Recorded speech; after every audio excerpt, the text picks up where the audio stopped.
The ledger didn't lie, but Clara Whitfield wished it would as she traced her finger down the column of numbers for the third time that sweltering August evening in 1883. She sat at the small desk in her boarding house room in Silver Creek, Arizona Territory, comparing her wages against what the other mill workers earned, and the truth burned hotter than the desert sun. $5 a week when the men received 10 for the same back-breaking labor of sorting timber and managing inventory at Thornton's lumber mill. Her hands trembled as she closed the leather-bound book she had borrowed from the mill office under the pretense of checking supply orders. Samuel Thornton had been cheating her for 2 years, and she had been too desperate for employment to question it. The next morning, Clara arrived at the mill before dawn, her resolve hardening with each step through the dusty street.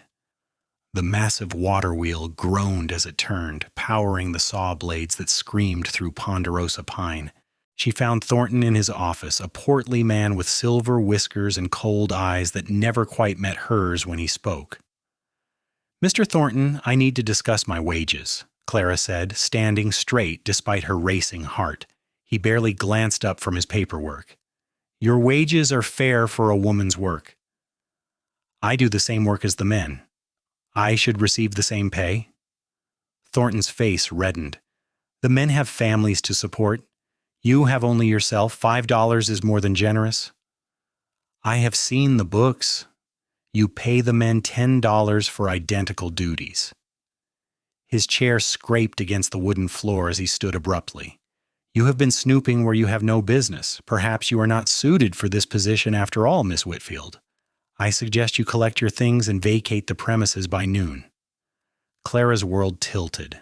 Without this job, she would lose her room at the boarding house within a week. She had no family, no savings beyond a few dollars, and no prospects in a town where Thornton owned half the businesses.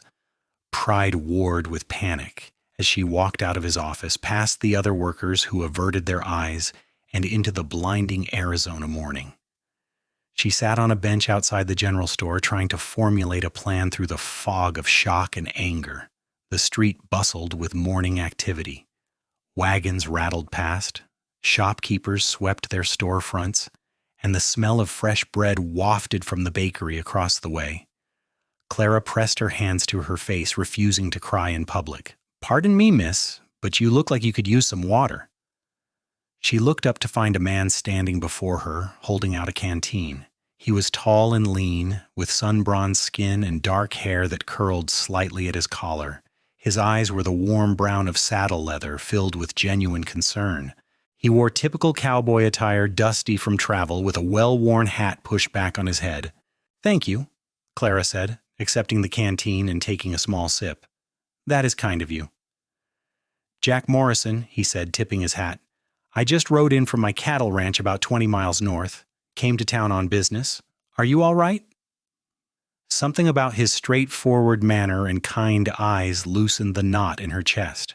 "I just lost my position at the lumber mill. The owner was paying me half what he pays the men for the same work, and when I confronted him about it, he dismissed me." Jack's jaw tightened. "Thornton? You know him?" "Know of him. He tried to buy some of my land last year, offered about a quarter of what it was worth. When I refused, he spread rumors around town that my cattle were diseased." Jack sat down on the bench beside her, maintaining a respectful distance. "I am sorry about your job. That is not right. What he did to you." "Thank you for saying so. Most people think a woman should be grateful for any wages at all." "Most people are fools."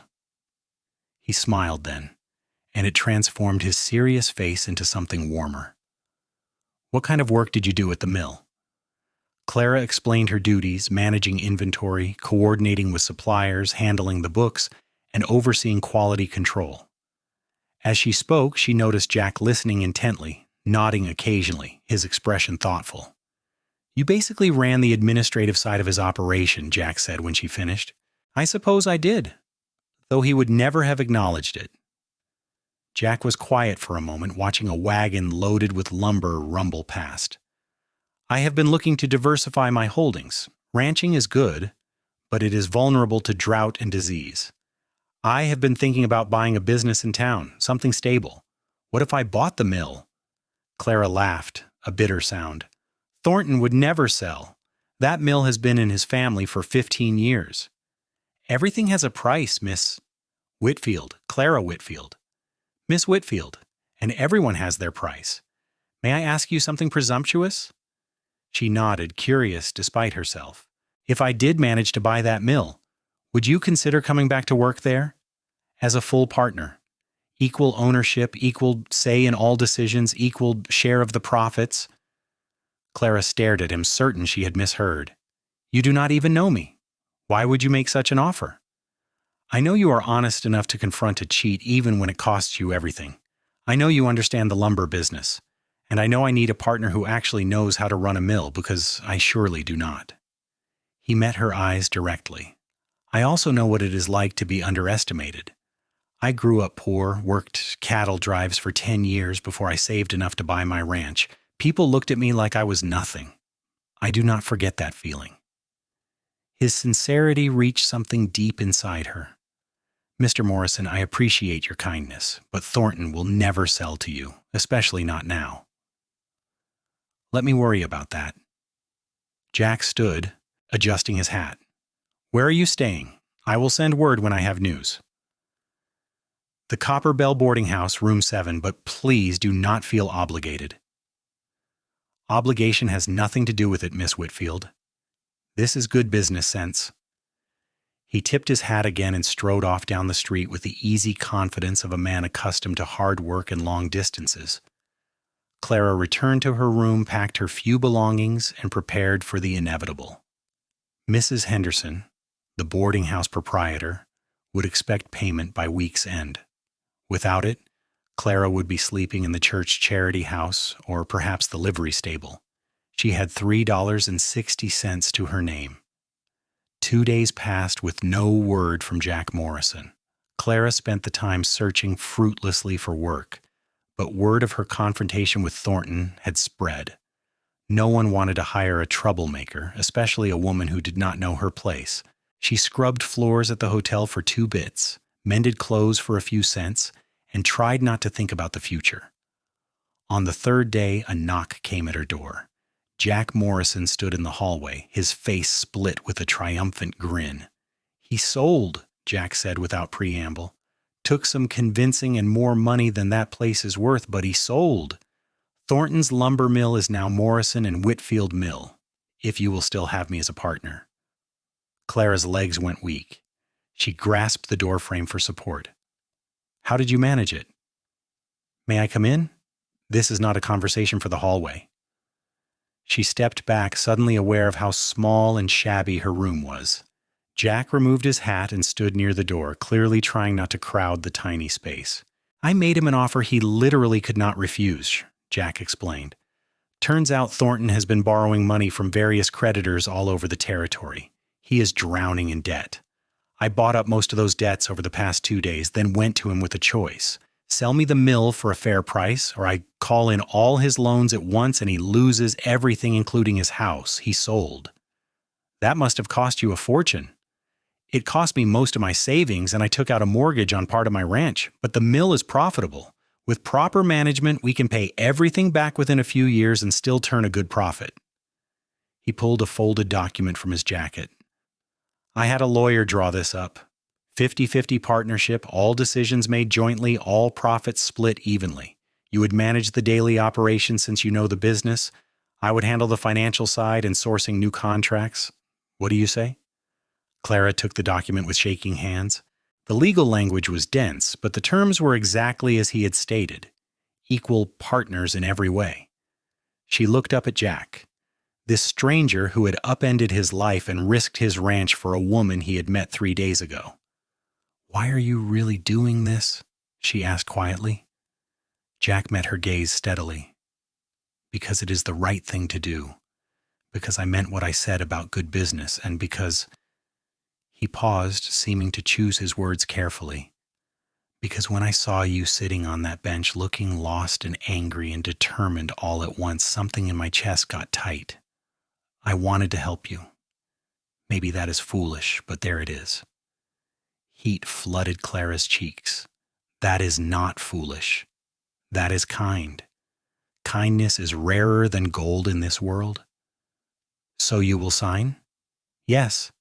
Yes, absolutely yes. They shook hands, and Clara felt the calluses on his palm, the strength in his grip, and something electric that made her breath catch. From the way Jack's eyes widened slightly, he felt it too. The next week passed in a whirlwind of activity. They took possession of the mill, and Jack insisted on addressing the workers immediately. Clara stood beside him as he gathered the 20 employees in the main warehouse. "I am Jack Morrison, the new owner," he announced in a carrying voice. "This is Clara Whitfield, my full partner. We own this operation equally, and her word is as good as mine. Some of you worked with Miss Whitfield before.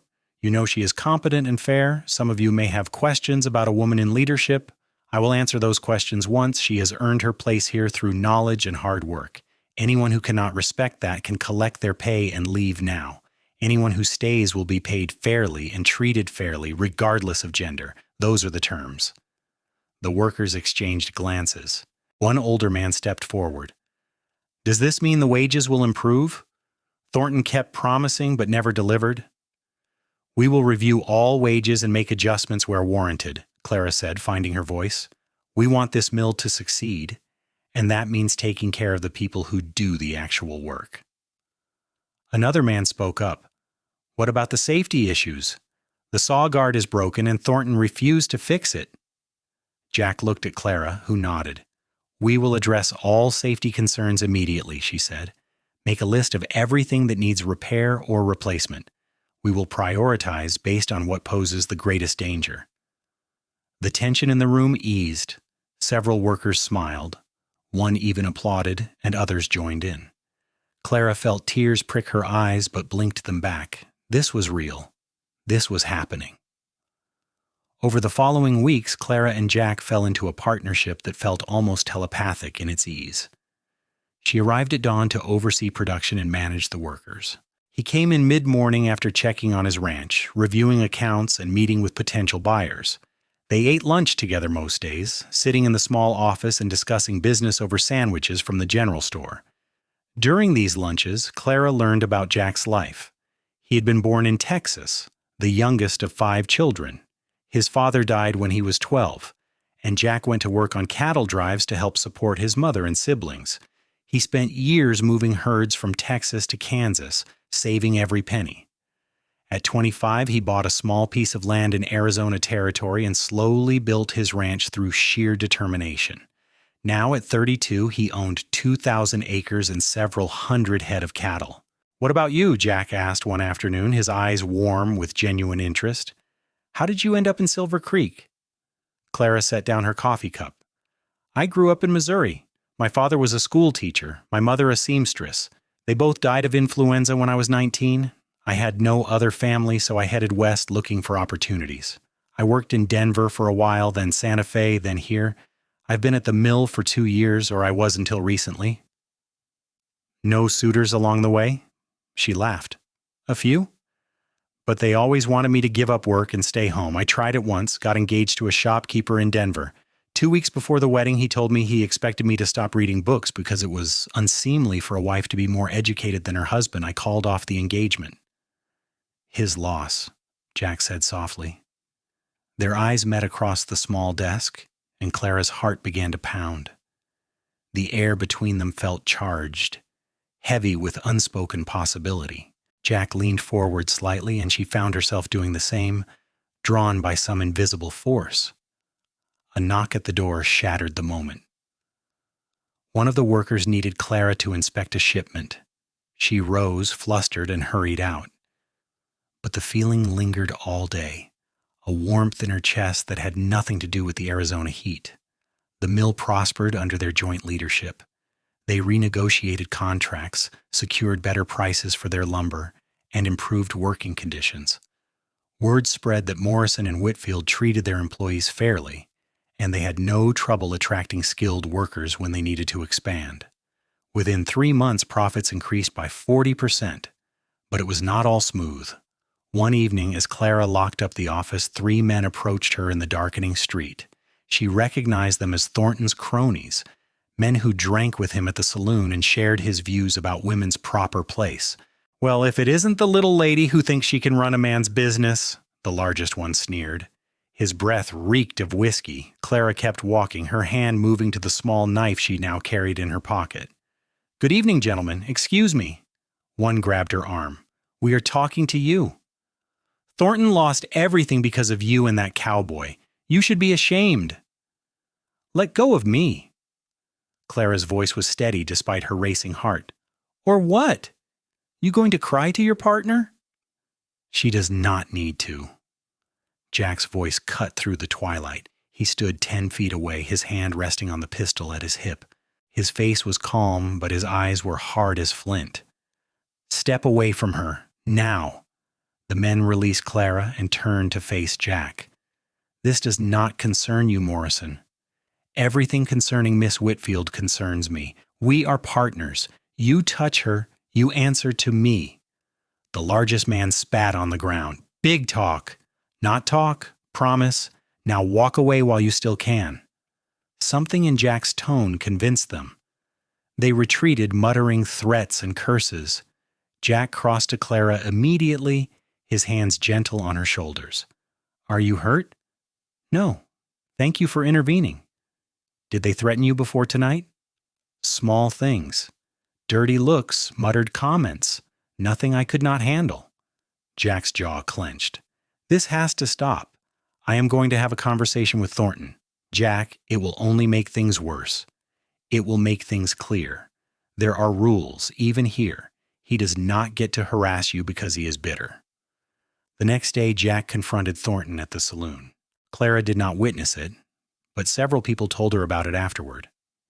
Jack walked in, pulled Thornton aside, and spoke quietly but intensely for 5 minutes. Whatever he said left Thornton pale and shaking. The harassment stopped completely after that. What did you tell him? Clara asked that evening as they reviewed inventory sheets. Jack did not look up from the ledger. That if anyone bothered you again, I would hold him personally responsible, and that I had enough evidence of his financial irregularities to interest a federal marshal. Do you actually have such evidence? He glanced at her, a slight smile playing at his lips. What do you think? I think you are a very resourceful man, Jack Morrison. I protect what is mine, he said, then immediately looked flustered. I mean, what is ours? The business, our partnership. But the slip made Clara's pulse quicken. She bent over her paperwork to hide her smile. As autumn arrived and the desert heat finally broke, Clara realized she was falling in love. It crept up on her slowly, revealed in small moments. The way Jack brought her coffee without being asked, prepared exactly how she liked it. The way he listened when she spoke. His full attention on her words. The way he laughed at her dry humor. A deep rumbling sound that made her feel clever and appreciated.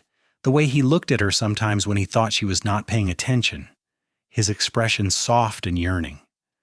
She tried to maintain professional distance, but it was like trying to hold back the Colorado River with her bare hands. Every day working beside him, every shared triumph and obstacle overcome together bound them closer. She found herself seeking excuses to brush against him as they passed in the narrow office. Her gaze lingered on his hands as he wrote, imagining how they would feel touching her face. She lay awake at night remembering the timbre of his voice, the warmth in his eyes. One Saturday afternoon, the mill closed early for a community celebration. Silver Creek was hosting a harvest dance, and the entire town gathered in the square. Clara wore her best dress, a deep blue cotton that brought out her eyes. She arrived alone, planning to stay on the periphery as usual. Jack found her within minutes. He wore clean dark trousers and a white shirt, his hair neatly combed, and Clara's mouth went dry at the sight of him. Miss Whitfield, he said formally, then smiled. Clara, would you do me the honor of dancing with me? She placed her hand in his, and he led her to the makeshift dance floor. The fiddler struck up a waltz, and Jack pulled her into his arms. They moved together as if they had danced 1,000 times before, perfectly synchronized. Clara was aware of everything. His hand warm and firm at her waist, The subtle scent of sage and leather that clung to him, the way he held her gaze as they turned and swayed. "I have been wanting to do this for months," Jack said quietly, his lips close to her ear. "Dance with me? Be close to you without the excuse of business." Clara's breath caught. "Jack, I know we are partners. I know I should not complicate things, but Clara, I cannot stop thinking about you. You are the first thing on my mind when I wake up, and the last thought before I sleep. Working beside you every day is both the best and hardest thing I have ever done, because I want so much more than partnership." They had stopped moving, standing still while other couples whirled around them. Clara looked up at his face, seeing vulnerability and hope and desire written there plainly. "I feel the same," she whispered. "I have for weeks now, maybe longer." Joy blazed across Jack's features. He took her hand and led her away from the crowd, into the shadows behind the church. The moment they were alone, he cupped her face in his hands. "May I kiss you?" "Please." His lips met hers, gentle at first, then deepening as she pressed against him. Clara's arms wrapped around his neck, and she poured months of longing into that kiss. Jack held her like she was precious, one hand tangling in her hair, the other at the small of her back. When they finally broke apart, both breathing hard, he rested his forehead against hers. "I love you, Clara Whitfield. I think I started loving you that first day when you sat on that bench looking fierce and frightened and too proud to cry." "I love you too," Clara said, the words feeling like coming home. "You gave me back my dignity and my livelihood and my hope. But more than that, you see me as I am and value me for it. Do you know how rare that is? Then marry me." Jack pulled back to look into her eyes. "I know it is fast. I know we've only known each other a few months, but I have never been more certain of anything. Marry me, Clara. Be my partner in everything, not just business." Joy and trepidation warred within her. "What about the mill? If we marry, legally it becomes yours. The partnership would be void." Jack frowned, clearly not having considered this. Arizona territory law gave husbands control of their wives' property and assets. Everything Clara owned would transfer to Jack upon marriage, including her half of the mill. "Then we will not marry," Jack said firmly. "Not until the law changes or we find a way around it. I will not let some outdated statute rob you of what you have earned. We can be together without a marriage certificate." Clara's heart swelled. "You would give up marriage for me?" "I would give up anything for you. Marriage is just a piece of paper. What matters is the life we build together." But Clara shook her head, thinking quickly. "There might be another way. We could set up a legal trust before we marry with ironclad terms specifying that my half of the mill remains separately mine regardless of marital status. We would need a good lawyer and probably have to go to the territorial capital, but it could work. Are you saying yes?" Jack's voice was almost breathless. "I am saying yes. I want to marry you, Jack Morrison. I want to build a life with you. I want to run our mill and grow old beside you and see what adventures we can find together." He kissed her again, longer and deeper, and Clara felt complete in a way she never had before. When they returned to the dance, hand in hand, several people noticed and started whispering. By Monday morning, the whole town would know. Clara did not care. Let them talk. They traveled to Prescott, the territorial capital, the following week. Clara had never been, and she marveled at the larger buildings and busier streets. Jack found them the best lawyer in town, a sharp-eyed woman named Margaret Foster who specialized in property law. "This is highly irregular," Mrs. Foster said after hearing their request. "Most husbands would never agree to such terms." "I am not most husbands," Jack said, "and Clara is not most women.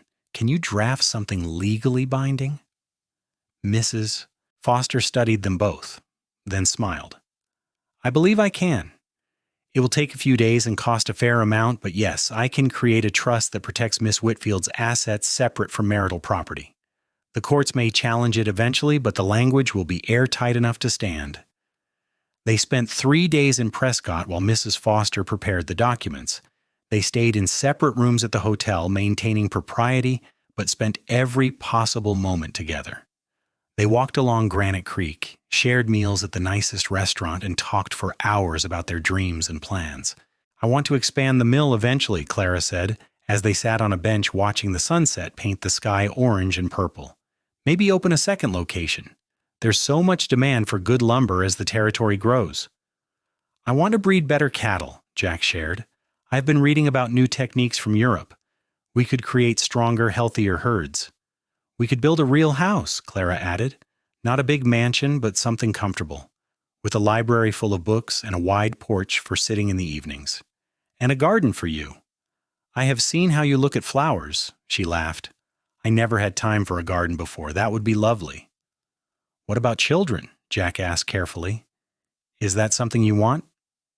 Clara considered. "I always thought I did, but I was never sure I could have both a family and a career. Men do not have to choose, but women always do." "Not with me. If we have children, we raise them together. I am not going to expect you to give up the mill. We will figure it out." Tears stung Clara's eyes. "How are you even real?" "I ask myself the same thing about you every day."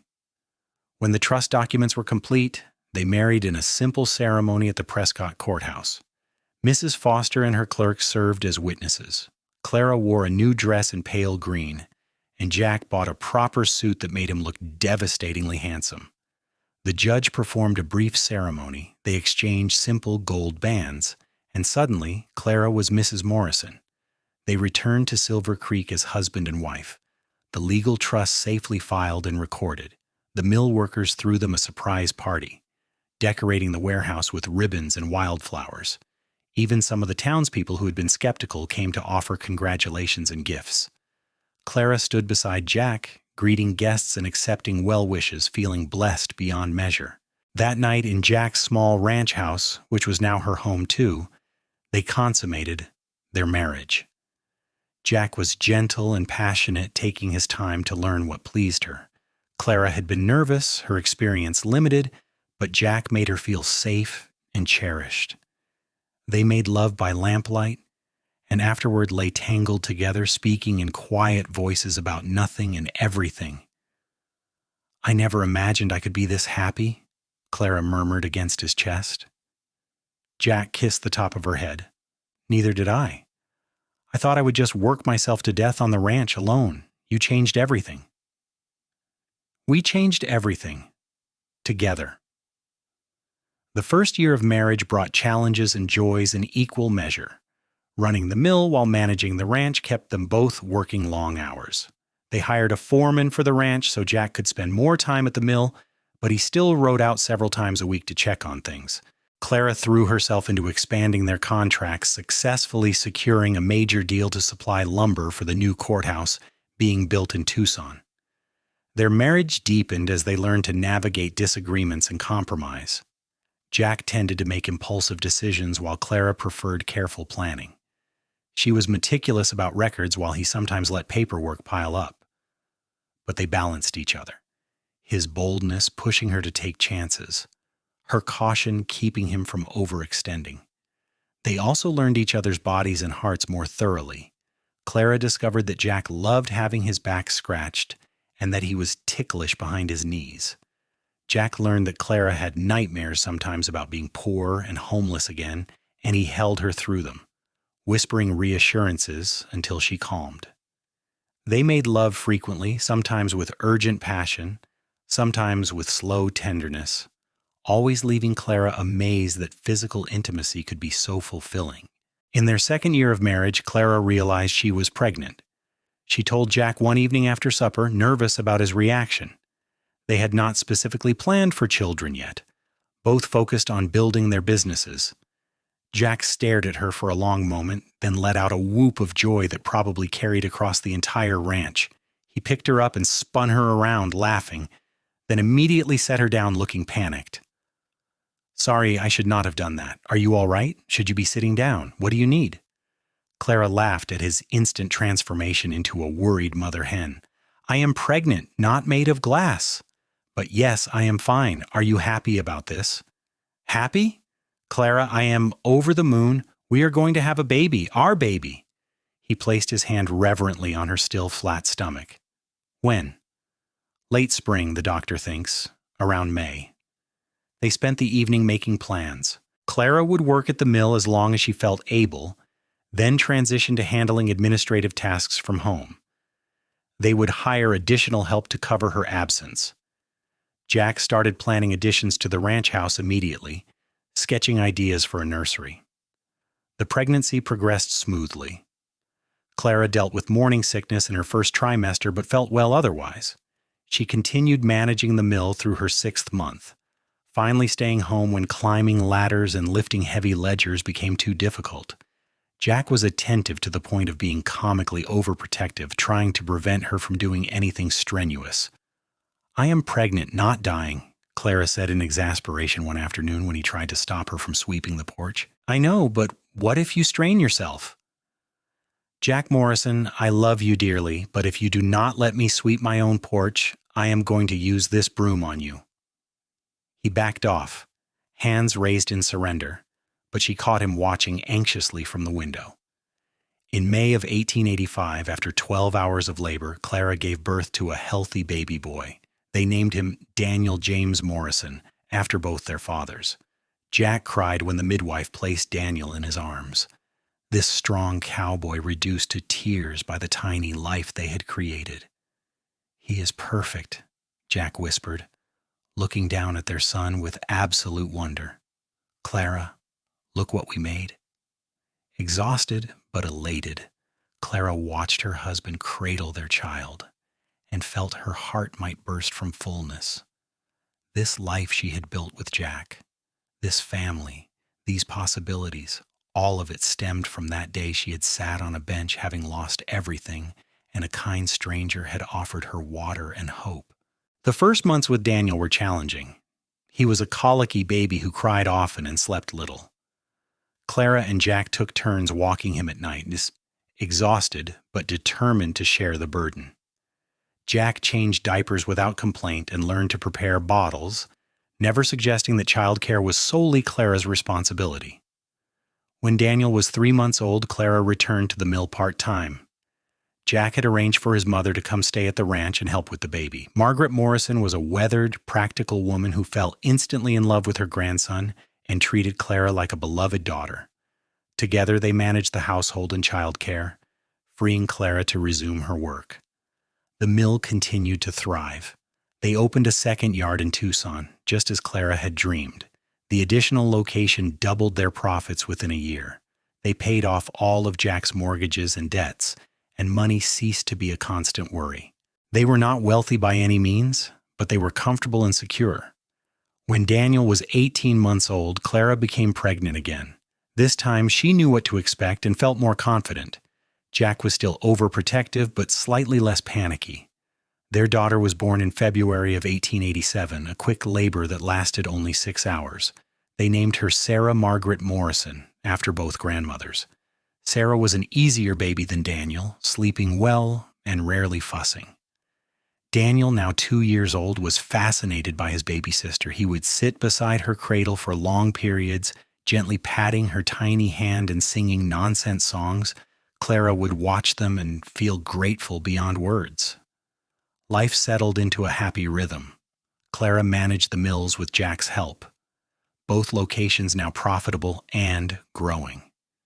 Jack expanded the ranch, breeding the quality cattle he had talked about, developing a reputation for excellent stock. Their children grew healthy and happy, surrounded by love and security. But life, Clara had learned, never stayed simple for long. In the summer of 1888, a drought hit Arizona territory hard. The ranch suffered as water sources dried up and grazing land withered. Jack struggled to keep the cattle alive, hauling water from distant wells and buying expensive feed. The stress wore on him, and Clara watched him grow thinner and more worried. One evening, she sat him down at the kitchen table after the children were in bed. "We need to talk about the ranch." Jack rubbed his face wearily. "I know. We are losing money every week. If the drought does not break soon, I will have to sell off half the herd at a loss. Or we could scale back the ranching and focus more on the lumber business, Clara suggested gently. The mills are doing well. We could reduce the cattle operation to something more manageable, something you could handle without so much stress. She could see him wrestling with the idea. The ranch had been his first dream, his proof that he could build something from nothing. But finally he nodded slowly. You are right. I have been holding on out of pride, but I'm running myself into the ground. And for what? I barely see you and the children anymore. We are in this together, Clara reminded him, always. Your dreams are my dreams and mine are yours. We adjust as needed. They reduced the herd significantly, keeping only the breeding stock and a manageable number of cattle. Jack hired a full-time foreman to handle daily operations, freeing him to spend more time at the mills and with the family. It was the right decision. Jack's health and spirits improved, and the financial pressure eased. As their 10th wedding anniversary approached in 1893, Clara took stock of her life with a sense of deep satisfaction. She was 32 years old, a successful businesswoman, a wife in a loving marriage, and a mother to 2 wonderful children. Daniel was 8 now, a bright boy who loved reading and showed an aptitude for numbers. Sarah was 6, adventurous and bold, always climbing trees and exploring despite Clara's concerns about skinned knees and torn dresses. The mills employed over 60 people across both locations. Clara and Jack had become respected figures in the territory, known for their fair business practices and community involvement. They had built a larger house on the ranch, with the library and wide porch Clara had wanted, plus enough bedrooms for their growing family and occasional guests. Jack planned a surprise for their anniversary, taking Clara to San Francisco for a week. They left the children with Margaret, who had made the ranch her permanent home, and traveled by train to California. Clara had never seen the ocean, and she cried when they stood on the beach watching waves crash against the shore. It is so beautiful, she breathed, clutching Jack's hand. Not as beautiful as you, he said, turning her to face him. Clara Morrison, these have been the best 10 years of my life. You have given me love, partnership, children, purpose, and joy beyond measure. I thank God every day for that moment when I saw you on that bench. I thank God you were kind enough to offer water to a stranger, Clara replied. You changed my entire life, Jack. You saw value in me when I was at my lowest. You made me your equal partner in business and in life. I love you more than I can express. They kissed as the Pacific wind whipped around them, tasting salt and promise. That night, in their hotel room overlooking the bay, they made love with the passion and tenderness of a decade together, knowing each other's bodies and hearts completely. When they returned to Arizona, refreshed and reconnected, they found that Daniel had taken apart and reassembled a clock during their absence just to see how it worked. Sarah had convinced her grandmother to let her help break in a new Colt. Despite being far too young for such things, their lives were chaotic and messy and absolutely perfect. The years continued, bringing new challenges and adventures. They weathered economic downturns and personal losses. Jack's mother passed away peacefully in her sleep when Daniel was 12, and they mourned the woman who had been such a loving presence in their lives. Clara suffered a miscarriage between Sarah and what would have been their 3rd child, a grief they bore together with tears and gentle comfort. But there were far more joys than sorrows. Daniel showed such promise that they sent him to a prestigious school in Boston at age 15, where he excelled in engineering.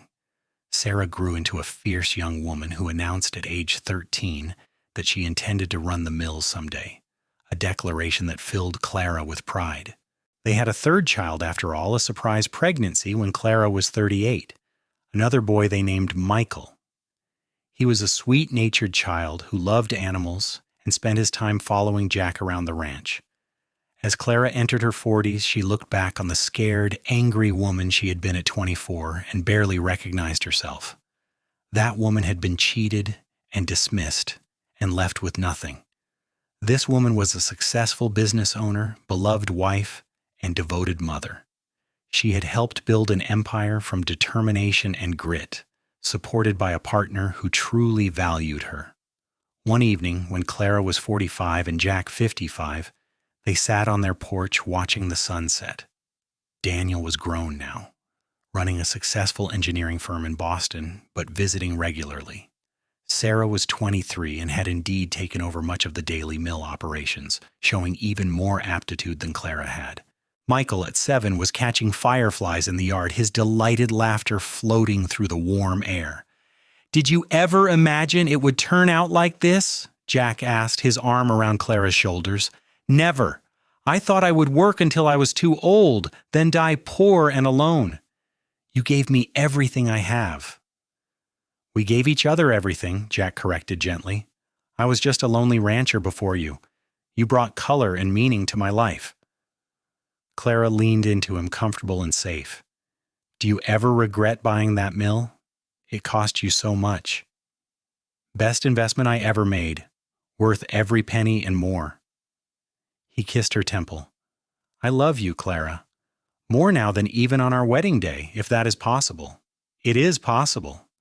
Love grows when it is tended properly. We have tended ours well." They sat in comfortable silence, watching the Arizona sky turn from gold to orange to deep purple. 25 years had passed since that August day when Clara had confronted Thornton about her wages and lost everything. 25 years since a kind cowboy had offered her water and changed her destiny. The mill that had once represented her humiliation now stood as proof of her worth. The man beside her, who had started as a generous stranger, was now her closest companion and truest love. The children playing in the yard were the continuation of everything they had built together. Clara thought about the ledger that had revealed Thornton's deception, those columns of numbers that had sparked her demand for fairness. In standing up for herself, even though it had cost her the job, she had set in motion everything that followed. Sometimes, she reflected, losing everything was the only way to find what truly mattered. "What are you thinking about?" Jack asked, reading her pensive expression. "I am thinking about justice, about how sometimes the universe corrects its own mistakes. Thornton tried to cheat me, but in doing so, he led me to you. He lost his mill, and I gained a partnership, a husband, a family, and a life beyond my wildest dreams. That feels like justice to me." Jack squeezed her shoulder. "The mills are doing better than ever. We treat our workers fairly, and they are loyal in return. We have raised good children who know the value of hard work and integrity. We have built something that will outlast us. That is more than justice. That is legacy." As the last light faded and stars began to appear in the darkening sky, Clara felt a profound sense of peace. The journey from that bench outside the general store to this porch had been long and sometimes difficult, but every step had been worth it. She had found not just equality and respect in her work, but true partnership in love. She had discovered that when two people commit to lifting each other up, to valuing each other's contributions equally, to building together rather than one supporting the other, they can create something extraordinary. Michael ran up the porch steps, a jar of fireflies in his hands, his eyes wide with excitement. "Mama, Papa, look how many I caught!" Jack lifted the boy onto his lap, examining the jar with appropriate wonder. Clara watched her husband and youngest son together, their heads bent over the flickering lights, and her heart felt full to bursting. This was what mattered. Not money or status or revenge against those who had wronged her, but these moments of simple joy with the people she loved. The mills would continue to prosper. Sarah would eventually take over completely, and she would run them with the same integrity her parents had modeled. Daniel would marry and give them grandchildren who would visit the ranch and fill it with laughter. Michael would grow up surrounded by love and opportunity, free to chase whatever dreams called to him. And Clara and Jack would grow old together, their partnership as strong in their twilight years as it had been at the beginning. They would sit on this porch on countless evenings, holding hands and watching sunsets, secure in the knowledge that they had built something beautiful together. The cowboy who had bought the mill and made her a full partner had given Clara more than a business opportunity. He had given her a chance to prove her worth, to show what she could accomplish when given an equal opportunity. But more than that, he had given her his heart, freely and completely, asking only for hers in return. As Clara released Michael to chase more fireflies, she reflected that she had received justice the day Jack confronted Thornton's unfair wages and made her an equal partner. But she had received something far more precious in the years that followed: a love built on mutual respect, a family built on devotion, and a legacy built on integrity. The lumber mill stood as testament to what could be achieved when two people worked together as true equals. But the life they had created together, the love they had nurtured, the family they had raised, that was their greatest accomplishment. Clara took Jack's hand, intertwining her fingers with his, and they sat together in the gathering darkness, listening to their son's delighted laughter and feeling the warm Arizona breeze. She had started with nothing but her pride and her principles, refusing to accept less than she deserved. That refusal had cost her everything in the moment, but had ultimately led her to this, a life richer than any ledger could measure. The mills continued humming with activity, turning raw timber into lumber that would build homes and businesses across the growing territory. But the real building had happened here, in hearts and lives transformed by kindness and partnership and love. Samuel Thornton had underpaid her by half, seeing her as less than equal. Jack Morrison had made her a full partner in every sense, seeing her as she truly was: capable, strong, worthy, and beloved. And together they had built an empire not just of business, but of love and family and mutual respect that would endure for generations. As the stars filled the sky above their ranch, Clara Morrison closed her eyes and breathed deeply, feeling grateful for every moment of the unexpected, extraordinary life she had found. She had demanded fairness and received justice. She had accepted partnership and found love. She had risked everything and gained the whole world, and it all began with a cowboy who saw a woman in distress and chose kindness, who saw inequality and chose justice, who saw a stranger and chose love. That choice had made all the difference.